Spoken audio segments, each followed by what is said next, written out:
Well, one of the things I was talking about was past, future, and now, and how we're completely different to the past, and how crazy it is for me to be filming every day, for me to be filming and to then post it, and for it to be judged by anyone who watches it.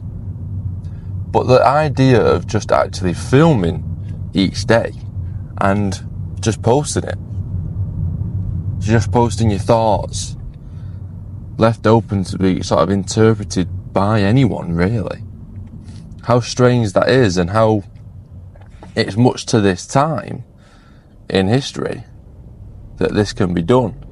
Because in the past, I couldn't ever imagine that this would be ever a thing, and people would even listen to someone's thoughts every day like this. And when I'm talking about the past, I'm talking any generation, really, further than maybe 100 years.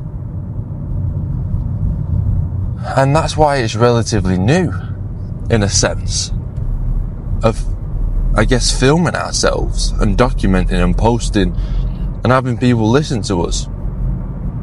And especially in the last 50 years, for it to be so free and accessible. You know, I can just have a phone on me and just start any day. Whereas 100 years ago, the freedom of speech that you would have would be restricted to your local village, your little town, or maybe if you're in a bigger city, still those thousands of people in that area. But only if you had access to newspapers and TVs, radios. Whereas now it's literally in our pocket to be able to possibly reach millions of people. Which is such a relatively new idea and thing. No wonder we struggle to cope with it. And it's kind of interesting as I'm saying this. We've increased the possibility for freedom of speech, yet we are restricted, I guess, by governments and platforms and other people, really. But you do have a wider audience. So realistically, are you even restricted? If I could get words off to 100,000 people without being restricted, is it really? Have you still got freedom of speech? Like, we haven't ever really put a number on what freedom of speech is. Is it the freedom of speech, or is it the freedom that people can listen to you that's really important? I'd like to say that it's the freedom that people can listen to you, because I can freely speak to a wall. Well, what use is it? But yeah, what a crazy time we're in, really. I mean, it is kind of due to technology that we can do all this. That is really the only change.